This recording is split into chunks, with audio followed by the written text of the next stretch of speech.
Bienvenidos todos a un nuevo episodio de Entre Dígitos, un espacio en donde conversamos sobre flujos, márgenes, capital y en donde siempre nos mantenemos activos. Yo soy su host, Jorge Sánchez Nava de Tribal, sean ustedes bienvenidos. Nuestros socios destacados de este episodio son Miro y DigitalOcean. Los miembros de la tribu podrán obtener $1,000 en créditos para crecer su negocio con Miro y adquirir con DigitalOcean $1,000 en créditos de infraestructura y todas las ventajas de su comunidad de startups. El día de hoy nos acompaña Georgina de la Torre, que es Head of Tax and Accounting en Tribal. Cuenta con más de 17 años de experiencia en impuestos y contabilidad empresarial, mexicana e internacional. Además, tiene amplia experiencia como asesora de clientes nacionales y multinacionales de diferentes industrias con negocios en México, incluyendo impuestos, cumplimientos legales, planeación fiscal, manejo de auditorías y consultoría en general. Vamos con Georgina. Hola Gina, ¿cómo andas? Hola Jorge, muy bien, gracias por invitarme. No, a ti muchísimas gracias por tu tiempo, sé que andas ocupadísima, sé que tienes muchísimas cosas que hacer y en serio te agradecemos mucho que puedas estar acá y regalarnos unos minutitos de tu tiempo. No, claro que sí, estoy encantada de estar hoy aquí y de tener esta plática contigo. Perfecto, pues vamos empezando Gina y no sé si nos puedas contar un poquito para arrancar de tu experiencia en el sector financiero. Claro que sí. Digo, ya me pusiste en evidencia con los 17 años, ¿no? Entonces, he tenido la fortuna de tener mi desarrollo profesional principalmente en firmas contables, ¿no? Entonces, inicié mi carrera en una Big Four y después ya migré a una firma nacional. Entonces, esta fortuna, ¿no?, de estar en firmas te permite poder convivir con muchos sectores de negocio. Uno de ellos ha sido el sector financiero, que me encanta el mundo de las startups, por eso estoy aquí hoy en Tribal. Y de las startups, mi approach más cercano con el sector financiero ha sido sobre todo con fintech. Okay. He tenido la oportunidad de apoyar y asesorar empresas que prestan dinero mediante el modelo del crowdfunding. Y como sabes, este modelo pues se rige por la ley fintech, sí, ¿no? Entonces, esto te puedo decir que ha sido mi experiencia en cuanto a sector financiero. ¿No sientes que es como si hablamos de un tema aparte, ¿no? Hablando de rasgos generales. O sea, ves un tipo de negocio y ves que el modelo financiero o el modelo más bien del negocio financiero es un poco diferente o cambia bastante a otros. Sí, totalmente. Yo creo que no hay un modelo, así como diríamos, como out of the box, ¿no? Así de que ya lo tengas listo para, oye, esta empresa presta dinero de esta manera, entonces el modelo es este. Como que es un mundo cambiante, es un mundo nuevo, es un mundo innovador en el que la ley fintech es nueva, ¿no? Sí. Y estamos aprendiendo y adaptando los modelos de negocio a las empresas. Claro. Entonces sí, coincido totalmente contigo. Perfecto, Gina. Oye, cuéntanos un poquito cómo es un día en Tribal para ti. Tú sabes, Jorge, cómo son los días en Tribal. Divertidos. Son súper divertidos, a mí me encantan, pero yo creo que son como Fórmula 1, ¿no? Vamos a toda velocidad, ¿no? Sí. Acelerados, sí. Y tenemos que saber cómo agarrar las curvas, ¿no? Tal cual como la Fórmula 1. A mí me gusta, porque mi forma de ser es así, o sea, necesito el constante aprendizaje, los constantes cambios, entonces eso me gusta mucho de Tribal.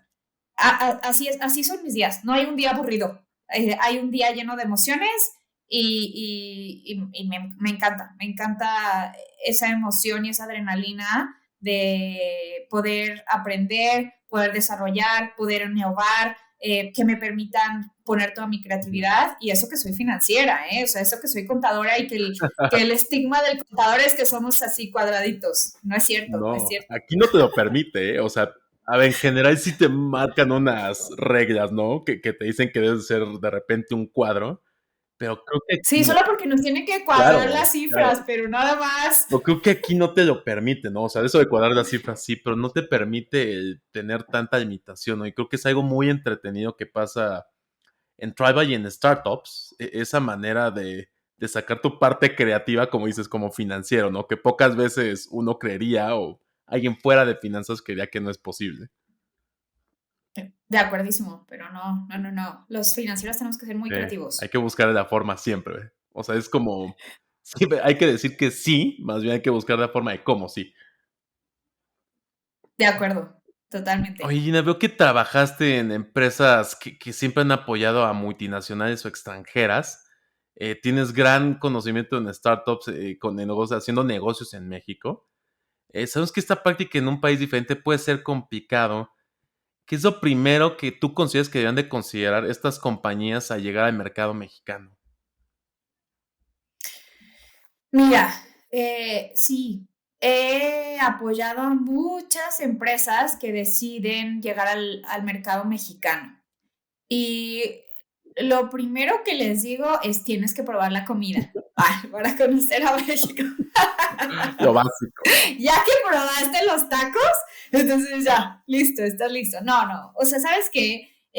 Yo creo que tienes que ponerte en la cultura mexicana. Claro, O sea, cuando empiezas a expandirte hacia otros países, yo te puedo decir que de verdad lo primero que tienes que comprender es la cultura. Y aquí, ¿a qué voy? A lo mejor tú vienes de un país muy organizado, ¿no? Donde los procesos se siguen paso uno, paso dos, paso tres, y todo sale de acuerdo a los procesos o los procedimientos. Y cuando llegas a otro país, tal vez no va a ser así, ¿no? claro, Tal vez la cultura es totalmente diferente, tal vez nuestras autoridades no tienen un formato para todo, no tienen un procedimiento, entonces tienes que asimilar sí, claro, esa parte. Yo te diría, de sí, verdad, sí, es el primer paso, asimila la cultura y como cultura quiero decir, sí, la cultura del día a día, pero también la cultura financiero, financiera, sí, ¿no? La cultura totalmente. de hacer negocio en ese país. Eso es para mí como lo primero. Ahora, ya aterrizando, ¿no? En qué necesita una empresa para desarrollar negocio en México. Ok, primero yo te diría, analiza tu negocio. ¿Qué vas a hacer en Sí, México? Y esto lo digo, o sea, que va de la mano, llamémosle como cuál va a ser tu modelo de negocio. ¿Para qué? Para que puedas ver si realmente necesitas, uno, establecerte en ujú, México o a lo mejor tu modelo de negocio no necesariamente te obliga a establecer, y para establecer quiero decir a tener una entidad, ¿no? Una entidad mediante la cual desarrolles el negocio. Entonces, primero es eso, o sea, entiende el modelo de negocio que vas a desarrollar en México y a lo de mejor acuerdo. para entenderlo necesitas asesores, Sí, ¿no? No espero que el emprendedor venga y conozca de todo y por todo. No tiene que ser así. Busca la persona o las personas adecuadas para poder empezar con el pie derecho. de acuerdo. Entonces, bueno, si ya decidiste que tu modelo de negocio te dice que sí tienes que tener una entidad financiera y legal en México, yo te diría las dos, la principal es obviamente tener tu empresa constituida, Claro, ¿no? Para eso necesitas sí o sí los conocimientos de un abogado que te haga tu acta el constitutiva. notario, Y paso dos, exactamente. Y ya que tengas tu acta constitutiva y decidiste qué tipo de entidad quieres, es, oye, necesitas un sí o sí, que esto es en todos los países, claro, el famoso representante legal, ¿no? Esa persona que te va a representar ante todas las autoridades para que puedas inscribirte ante la claro. autoridad fiscal, ante la autoridad laboral, y de ahí puedas contratar a tus empleados y de ahí puedas aperturarte cuenta bancaria, ¿no? Como que ese sería el caminito que yo siempre les digo a quien llega a consultarme, ¿cómo le hago para hacer negocios en México? Oye, creo que también muchas veces no se dan cuenta de la complejidad que hay dentro del país en cuanto a temas fiscales. Porque, a ver, si algo nos caracteriza es que somos muy complicados en esa parte, ¿no? Y muchas veces siento que el extranjero no imagina, teniendo impuestos tan sencillos, por lo que comentabas antes, venir a un mercado tan complejo en eso. Sí, 100%. Como decía, ¿no? O sea, conoce la cultura. Claro. Entonces, al conocer la cultura de México, pues vas a conocer las medidas que ha tenido que tomar nuestro gobierno por las situaciones que se ha Claro. enfrentado, ¿no? Y en muy particular, por ejemplo, nosotros en México, como sabes, creo que tenemos la famosa, el comprobante fiscal digital por Internet, ¿no? La factura Factura electrónica. electrónica. Y, ¿no? Y llegamos a eso para evitar la falsificación de facturas, es la realidad, ¿no? Entonces, por eso te decía, o sea, conoce a dónde vas a desarrollar el negocio. Entonces, sí, por eso somos Claro. complejos. Por eso tenemos tanto compliance, porque tenemos la contabilidad electrónica, tenemos que presentar balance de forma mensual, tenemos que presentar declaración de operaciones con terceros.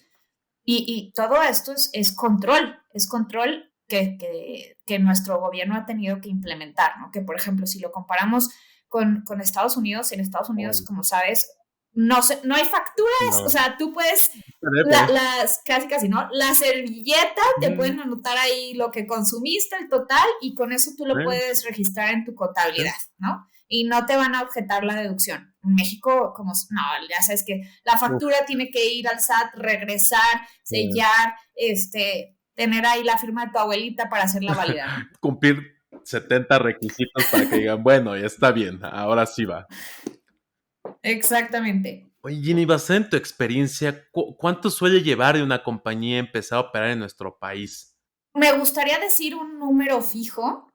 Te voy a decir algo. Si todo sale de acuerdo a lo planeado, yo creo que en 3 meses puedes tener tu empresa lista para operar. Es decir, constituida, registrada ante el SAT, registrada ante el IMSS y con las cuentas bancarias aperturadas, ¿no? Si todo No sale de sale acuerdo a bien. lo planeado. Sí he tenido casos drásticos, digo, como sabes, ¿no? Casos drásticos que tuvimos el año pasado fue la pandemia. Claro. Entonces, no había citas en el SAT. Entonces, cuando antes entrabas al portal del SAT y hacías la cita en Sí, minutos y tenías tu cita para la siguiente semana, nos enfrentamos a, no hay citas, ¿no? No hay citas y hay citas hasta dentro de 3 meses o 4 meses, o de verdad. sí, Entonces, sí. por eso no puedo decir, en situaciones normales, yo creo que en 3 meses, Sí, ¿no? Con los asesores adecuados, que lo hayan hecho sí. bastantes veces, que sepan cómo, cuándo, dónde, eh, en un promedio de 3 meses. Ok, creo que esta parte de lo normal ya no va a aplicar como se hacía antes, pero coincido contigo, antes era un poco más práctico. No quiere decir que hoy en día haya cambiado un proceso como tal, pero esta saturación, el evitar que haya tanta gente, hoy en día es un poco más tardado y es algo que usualmente no se contempla, ¿no? De, yo te hago tu empresa, no te preocupes, yo me encargo y cuando ves, oye, pues ya llevan 4 o 5 meses y no puedo operar, ¿no? ¿Tú ves que hay una forma de poder mejorar este tipo de sistema o crees que vaya a quedarse así un rato? Sí, sí, sí. Si nos comparamos simplemente con hace 6 meses, de verdad era imposible Eh, conseguir una cita. Se vieron muchísimas noticias de que había la famosa Venta, venta claro.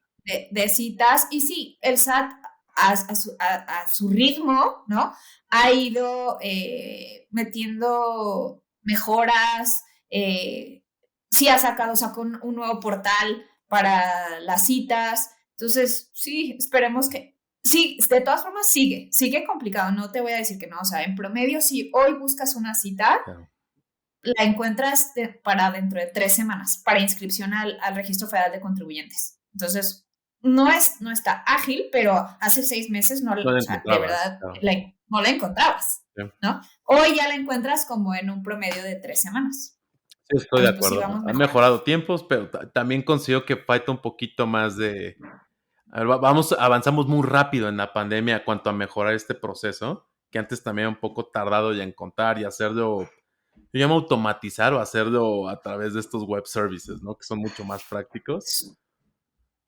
No, y luego la realidad de las cosas, ¿no? Vas al SAT y según tú vas súper preparado, y te lo digo por experiencia, con todos los documentos que debes de llevar, lograste la cita y llegas y en serio me han regresado en el SAT porque el acta constitutiva no dice capítulo 1 y luego capítulo 2. Sí.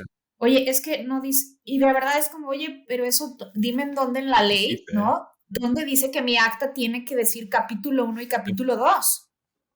¿No? Entonces, y ya, vas para atrás, o sea, regrésate y Sí. dile al notario, No. oye, ¿qué crees? Tenemos que cambiarla porque no decía capítulo 2 y otra vez vuelves a intentar sacar tu cita y entonces son otras 3 semanas y por eso te digo que si solo sale de acuerdo a lo planeado y lo esperado, son 3 meses, pero si tienes este tipo de contratiempos, pues sí se extiende un poco, ¿no? Gracias por todas las aclaraciones. Si hay alguien que quiera hacerlo, por lo menos que entienda un poquito más que tiene que ser paciente.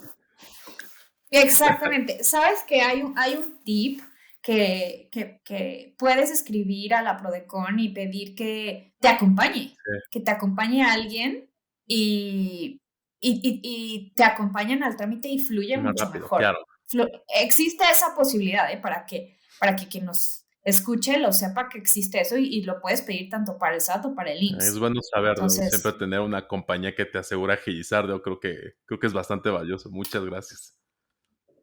sí, Oye, y hablando de toda esta de complicaciones, complejidades, etc., México es un país fiscalmente estricto y oneroso, ¿no? Sobre todo a partir de la reforma que hubo en 2020. ¿Qué porcentaje de impuestos consideras tú que deben pagar las empresas extranjeras en México?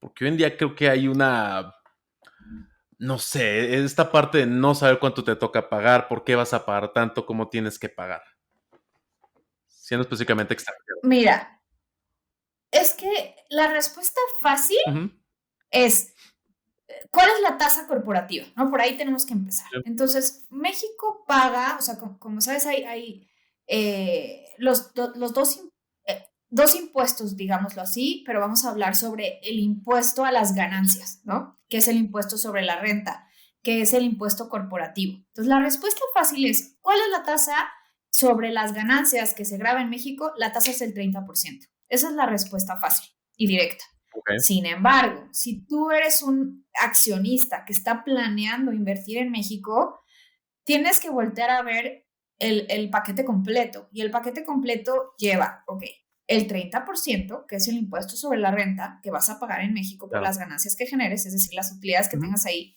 Pero además recordemos que para generar dichas ganancias probablemente tú vas a tener claro, empleados. Y entonces esos empleados tienen derecho a la famosa PTU, sí. ¿no? O sea, es decir, a lo que les corresponde por haber generado esa utilidad, la participación en las utilidades de la empresa. Perdón, Gina, ¿podrías Entonces, explicar esa a parte, grandes rasgos qué es la PTU para a lo mejor personas si nos escuchan fuera de México? sí, claro, al final del año, tú sabes, presentamos nuestra declaración de Ujú, impuestos, que a eso iba, ¿no? La declaración de impuestos sobre la renta a más tardar el 31 de marzo. Entonces, si tú como empresa, imagínate, Jorge, que tú y yo tenemos una empresa y somos socios, ¿no? Y nuestra utilidad fiscal fue de 100 pesos. Ok, esos 100 pesos que generamos, como el gobierno lo ve, es, oye, esos 100 pesos los generaste gracias al esfuerzo de claro, tus trabajadores. Entonces, por ley, tienes que repartir esa utilidad, además así, entre nosotros como accionistas, también a nuestros empleados y les corresponde un 10% de esa utilidad fiscal que generamos. Entonces, esos 100 pesos les vamos a pagar a nuestros empleados 10 exacto. pesos.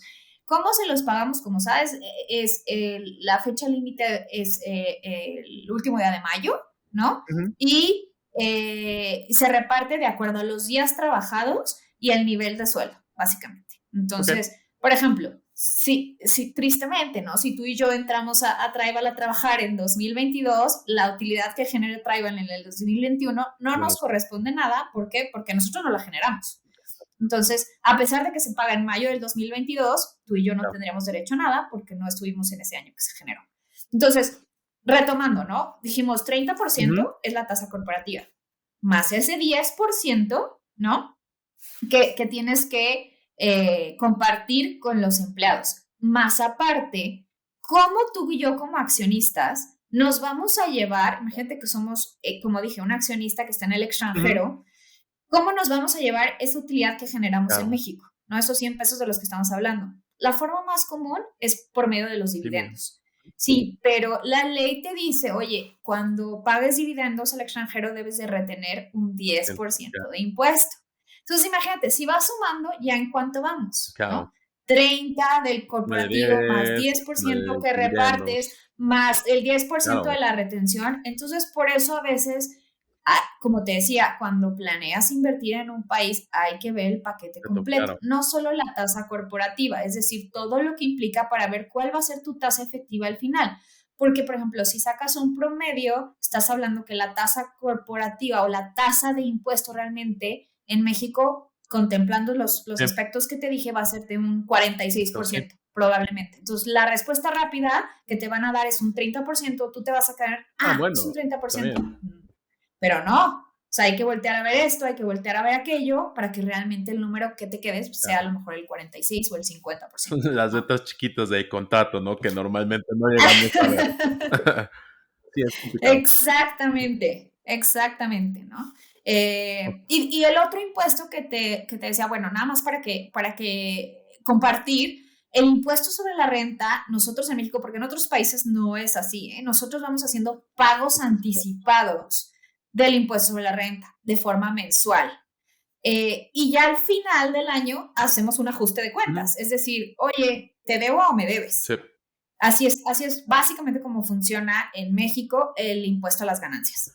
perfecto. El otro impuesto que nosotros sí lo tenemos aquí en México y en otros países de Latinoamérica, la mayoría, también tenemos el impuesto al valor agregado, Sí. que es un impuesto indirecto, ahí sí tal cual, ¿no? Es un impuesto que paga el consumidor final y el impuesto, la ley te graba lo que es ventas, ¿no? Ventas de Ujú. productos, prestación de Perfectísimo. servicios, arrendamiento, importaciones. Y nuevamente, no lo paga la empresa como tal, lo paga el Consumidor final. consumidor final. Siempre, siempre, siempre lo digo, oye, por eso siempre es masiva, el Masiva, masiva. masiva. Entonces, exactamente, ¿no? Y es un impuesto indirecto.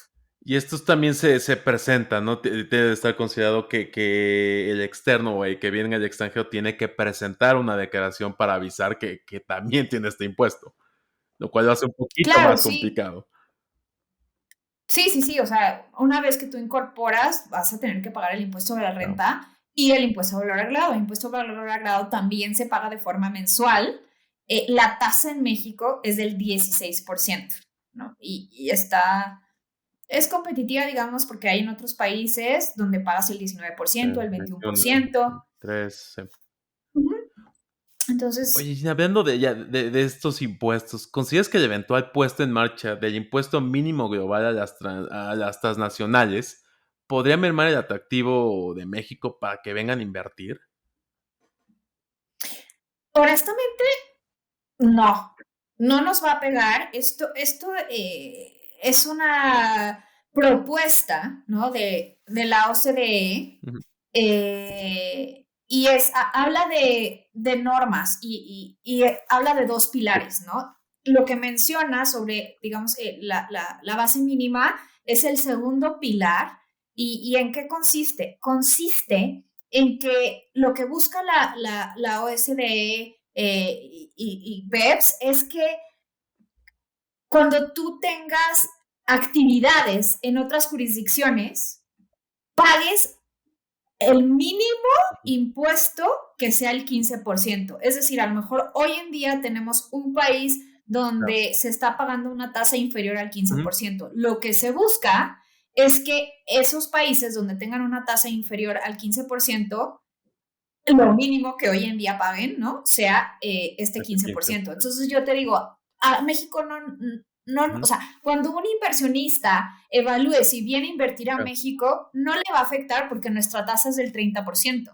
Entonces, no, pero lo que sí hay que cuidar es al revés. Es decir, yo México soy la holding Ajá. y tengo, ¿no? Tengo actividades en otras jurisdicciones, pues entonces sí voy a tener que evaluar cuánto estoy pagando de impuestos en esas otras Ujú. jurisdicciones y saber Claro, que ese 15% sí me va a impactar, porque a lo mejor hoy estoy pagando un 8, un 10, no sé, un 12, ¿sabes? totalmente. Y eso sí me va a impactar. Uh -huh. Perfectísimo. Muchas gracias por tus comentarios. Oye, viendo Seguro. otra vez el tema de inversión en México, y comentabas hace rato el tema del establecimiento, ¿no? De abrir una empresa acá. ¿Cómo se constituye este establecimiento permanente? ¿Cuáles son los requisitos?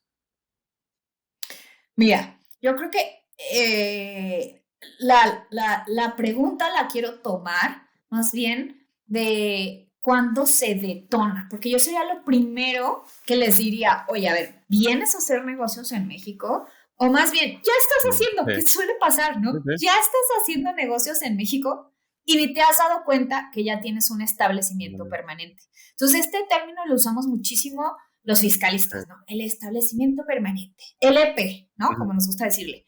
Entonces, yo tenía un colega que lo definía perfectamente y decía, a ver, si estás en México y estás usando el cielo, la luna y las estrellas de México, ¿qué crees? Estás haciendo negocios en sí, México. Entonces, eso es un establecimiento permanente. Cuando tú ya estás haciendo negocio en México y estás usando todos los recursos que México te puede ofrecer, el cielo, la luna y las estrellas, ¿no? Entonces, un ejemplo, a lo mejor, para que podamos ver la diferencia. Oye, tú estás vendiendo agujetas, pero las estás vendiendo desde el extranjero. claro. Pones tu página, la gente se mete a tu página, te las compra desde el extranjero, las personas que manejan la página, las personas, tus empleados están en el extranjero y tú nada más, tu warehouse o tu almacén está en el extranjero y lo único que haces es poner tus Ujú, agujetitas, pum, y llegan a y México, listo. ¿no? Ahí está claramente que no estoy usando para nada Claro, a México, simplemente estoy, o sea, mi consumidor final está en México, no claro. estoy haciendo, o sea, sí tengo un ingreso de México, pero no estoy haciendo negocio como tal, o sea, usando los recursos del cielo, la luna y las estrellas de México, ¿no? Ahora, ¿qué pasa si yo estoy en el extranjero y empiezo a hablar con Jorge, empiezo a hablar con... Oye, ¿me ayudan a vender mis agujetas? Tú, Jorge, y yo, Georgina, ya estamos, ¿no? Estamos haciendo una labor de venta para que ese extranjero venda sus Sí, agujetas en México. Entonces, ojo, ya estás empezando a usar los recursos que te está ofreciendo México, recursos llamémonos Jorge y sí, Georgina, ¿no? Y ya estás vendiendo en México. Entonces, ese tipo de situaciones son las que te detonan el sí, famoso sí, establecimiento permanente. Ahora, contestando tu pregunta, ¿no? Ok, ya vi que sí tengo un establecimiento permanente. Espero haber sido sí, clara, sí, ¿no? Con el totalmente. ejemplo que puse. Entonces, ya tengo el establecimiento permanente. Ok, hay de dos. Sí existe, hay. O ya te constituyes como una empresa en México, como una Sí, SADCB, una una SRLSB y SATI, todo esto. SCC. Exactamente, o sea, una entidad legal o sí puedes registrarte como un establecimiento permanente, es decir, una branch, Ujú, ¿no? O sea, puedes tener, no sé, una empresa del extranjero, una Inc., ¿no? Y ahora la registras esa Inc. en México, sí, por supuesto que se puede y va a tener su sí, RFC claro. y hay un procedimiento en ley de cómo, por ejemplo, los gastos, porque a lo mejor estás gastando en el extranjero que puedes prorratear, es como le Ujú, llamamos, prorratear esos gastos a esa branch que tienes aquí en México, ¿no? Entonces yo te diría ahí, en mi experiencia, que he visto más, es más sencillo porque sí, estamos más familiarizados a que se constituya una empresa claro. legal mexicana, es decir, una SADCB, una SRSB, etcétera, que ver una branch como tal, Sí, ¿no? Estamos pero de que se puede, sí puedes inscribir una branch en México. perfecto, gracias. Hablando de, Seguro. de tener este tipo de empresas, las industrias que más se vieron perjudicadas en el 2020 por temas de pandemia era que la operación requería la interacción social, ¿no? Y bueno, por los motivos que ya sabemos, pues creo que les fue muy complicado, ¿no? Tenían muchas restricciones. ¿Cuáles crees que serían los next steps para este tipo de industrias? ¿Qué les recomendarías tú?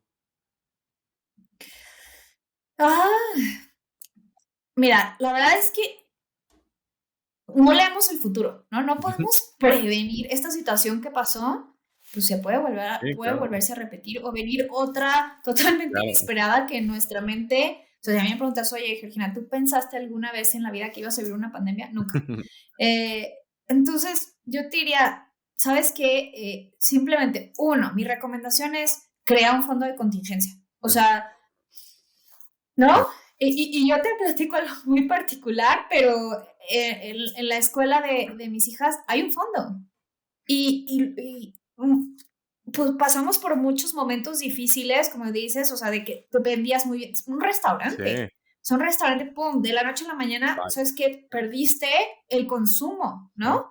Entonces, la escuela tiene un fondo y nos ayudó el decir, oye, ¿sabes qué? Con este fondo, por lo menos 1 mes o 2 meses de colegiatura están Pues, cubiertos por este bien. fondo, ¿no? Entonces, ajá, es lo que digo, ¿no? ¿Qué podría decir? Bueno, ya sabes que puede venir una contingencia, entonces la recomendación sería tener este fondo de contingencia. Crea una reserva real, ¿no? No nada más ahí que lo mandes al gasto y contra el pasivo, sino que esté el dinero real para contingencias, ¿no? Venga lo que venga. Y en esa contingencia es a lo que iba, ¿no? Oye, es la teoría de Darwin, o evolucionas o te mueres, ¿no? Entonces, y lo podemos ver en estas empresas que me mencionabas, ¿no? Como es, volviendo al ejemplo del restaurante, ¿qué hicieron? Oye, entregó a domicilio, Claro. ¿no? Pues no hay más, o Te sea, adaptas. y no lo viste, ponían ahí el celular del WhatsApp y haz tus pedidos por este Bien. WhatsApp y te adaptas. O el cine, o sea, el cine, Sí. ¿cuándo te imaginaste que ya no ibas a ir al cine? Bien. ¿No? Y entonces, ¿qué evoluciona? Entonces, vende suscripciones y pon tus películas por streaming, Sí. ¿no? Entonces, mi recomendación es, ¿qué podrían hacer?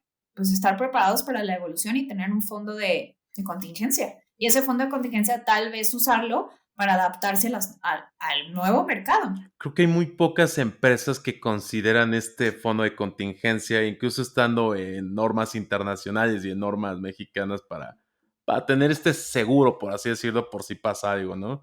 Es una herramienta muy válida, que bueno que la mencionas, porque creo que hay mucha gente que no lo sabe, mucha gente que no lo contempla dentro de sus temas contables.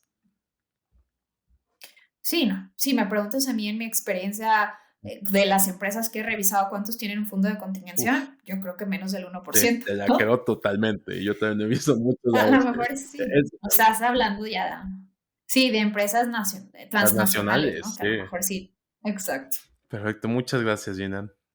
Oye, y con los cambios que sufrieron las leyes años pasados en cuanto a ley de IVA, ley de ISR, con esta nueva reforma, ¿ves algo nuevo? ¿Crees que hay un punto principal que podrías destacar de esas modificaciones que se hicieron con el nuevo paquete fiscal? Sí, yo creo que o sea, las dos cosas más importantes y que debemos de prestar más atención son dos Ujú, reformas. Una, la razón de negocio. sí, O sea, nuestra ley fue modificada a que exista una razón de negocio. ¿Por qué? Porque antes buscábamos, ¿no?, las famosas estrategias fiscal. fiscales y los beneficios fiscales. Entonces, hacías una reestructura corporativa, pero realmente, ¿cuál era la razón de negocio? La razón de negocio era, ¿no?, el fondo fiscal, Exacto, el beneficio económico fiscal. Entonces la ley dice, sí, ¿sabes qué? Pues ahora, para que tu reestructura corporativa tenga sustancia y te permita yo y te valide yo, gobierno, que sí la puedas hacer, necesitas tener una razón de negocio para hacerla. Entonces, esa modificación es muy importante. Por ejemplo, en una fusión, ya la razón de negocio tiene que tener sustancia, es decir, ¿por qué te estás fusionando? ¿Con qué fin? Oye, es que sabes que pues realmente tengo una estructura donde ya la empresa A hace lo sí, mismo que la empresa B. Bueno, demuéstrame claro, que la empresa A hace lo mismo que la empresa B y que por eso te estás fusionando. No porque a lo mejor la empresa A tiene unos activos fiscales que te interesen y por eso decides fusionarte, ¿no? claro. Entonces, esa es una reforma muy importante. Y la segunda, ¿no?, que la estamos viendo en México, es la famosa, los beneficiarios Ujú, controladores. ¿Y qué es esto de los beneficiarios controladores? Es que México quiere que le informemos quién es el beneficiario final. Entonces, estás hablando de la persona física o el grupo de personas físicas que se están beneficiando con el negocio que están haciendo en México. Es decir, te tienes que ir hasta arriba, hasta arriba, hasta arriba, hasta arriba, hasta esa persona que está en Islas Caimán, en un fondo que no se quiere que se sepa su nombre, que está haciendo negocios en México. ¿Qué crees? La ley de México ahora nos pide que informemos hasta el último beneficiario controlador. Yo te diría que estas dos fueron para mí las más importantes o impactantes en cuestión de reformas fiscales. Exacto. Las otras, pues son reformas de fondo, ¿no? O sea, son cambios pequeños, ¿no? Que no llegan a alterar la forma de operar, por así decirlo. Exacto, o sea, a ver, sí, venía el cambio del CFDI versión 4, sí, pero ya lo conocías, ¿no? No es como un impacto nuevo que te cambie el modelo de negocio. Estas dos sí te cambian el modelo de negocio. Perfecto. ¿No? Y Ginny, ya para concluir, ¿hay algo que quieras recomendar para las personas que quieren poner una empresa aquí en México? Sí, ¿no? Creo que soy muy repetitiva, pero antes de lanzarte a operar en México o en cualquier país, yo te digo, analiza qué vas a hacer, cómo lo vas a hacer y define el modelo de negocio. ¿Por qué? Porque pasa, y mucho en las startups, que te digo que era a quien más yo trataba de asesorar, ya que estás así, ya que tienes los fondos y ya que tienes la operación y ya que estás en un nivel, quieres corregir el pasado. ¿Cuánto te va a costar corregir el pasado? Mucho. Entonces, entiendo que para probar el negocio tienes que venir y tienes que vender y tienes que prestar el servicio y tienes que ver si funciona, porque ¿cómo voy a gastar en definir el modelo de negocio y en tener a los asesores y que me digan cómo hacer las cosas sin el dinero primero lo tengo que usar para ver si funciona, ¿no? Lo entiendo perfectamente, pero busca las personas adecuadas en la fase en la que estás. Siempre hay, ¿no? Como he dicho, siempre hay un roto para un descosido. Entonces siempre hay una firma legal, una firma contable que puede ajustarse a tu presupuesto y que pueda ayudarte a iniciar con el pie derecho, con el modelo adecuado. Totalmente de acuerdo. Esa sería mi recomendación. De acuerdo contigo. Pues Gina, muchísimas gracias por tu tiempo, por tus palabras, por tus consejos. Te agradecemos muchísimo todo y creo que fue bastante entretenido y educativo todo que nos viniste a presentar. No, gracias, pues se me pasó rapidísimo el tiempo, sentí que fueron como 3 minutos. Sí, rápido. Muchas gracias por invitarme y por dejarme compartir, ¿no? Lo que es lo que me apasiona y encantada de estos minutos contigo. De nuevo, muchas gracias. Con eso concluimos este episodio de Entre Dígitos. Muchas gracias por acompañarnos, Gina. Un placer tenerte por acá. Y muchas gracias a ustedes que nos escuchan para estar al pendiente de nuestros episodios. Yo soy su anfitrión Jorge Sánchez y nos vemos en la siguiente edición. No olvides suscribirte a nuestro canal de YouTube o en tu plataforma de audio favorito. Hasta la próxima.